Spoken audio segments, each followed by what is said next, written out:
Alors on présente ici la version 1.3 de la 3D Box qui va apporter comme évolution par rapport aux dernières versions l'officialisation du rig control. Le rig control, c'est la possibilité de contrôler directement à partir de la MPE200 le rig à laquelle elle est connectée. Donc en plus de l'analyse, en plus de la correction automatique de l'alignement du rig, en plus de l'analyse de profondeur, on va maintenant pouvoir également renvoyer directement à partir d'une simple télécommande l'information au rig qu'il faut changer son entraxe et sa convergence, soit de manière manuelle, mais comme on a également l'analyse, de manière automatique. Et c'est là que ça peut être vraiment très intéressant.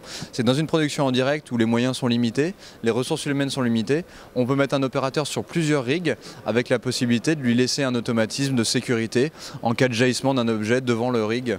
Et à ce moment-là, la box va faire une interaction directement sur le rig et changer son entraxe et sa convergence. Donc ça, c'est la grande nouveauté de la version 1.3 qu'on monte ici. Alors on avait développé pour la Coupe du Monde l'interface avec Element Technica, qui depuis a ouvert son protocole à l'ensemble des constructeurs de rigs du marché. Et là on officialise l'interface avec PS Technique, donc ici avec un freestyle, mais également un travail est fait avec Stereotech, qui est un rig qui est allemand, mais également nous travaillons avec Swiss Rig et d'autres constructeurs de rigs à venir comme Microfilm, etc. etc. L'objectif de l'MPE est vraiment de simplifier le workflow. Donc on ne va pas aller dans une prise de contrôle d'un ensemble de servomoteurs très compliqué pour gérer l'alignement. Ça, on va laisser un alignement automatique électronique prendre la main. Dans le parti pris toujours que le rig a un minimum de réglage correct.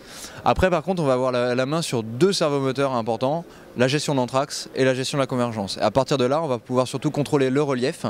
À partir du moment où l'alignement est correct, on s'attaque à faire du bon relief et au moins à s'assurer qu'on ne dépasse pas certaines limites indiquées par le stéréographe en chef qui est le dev budget.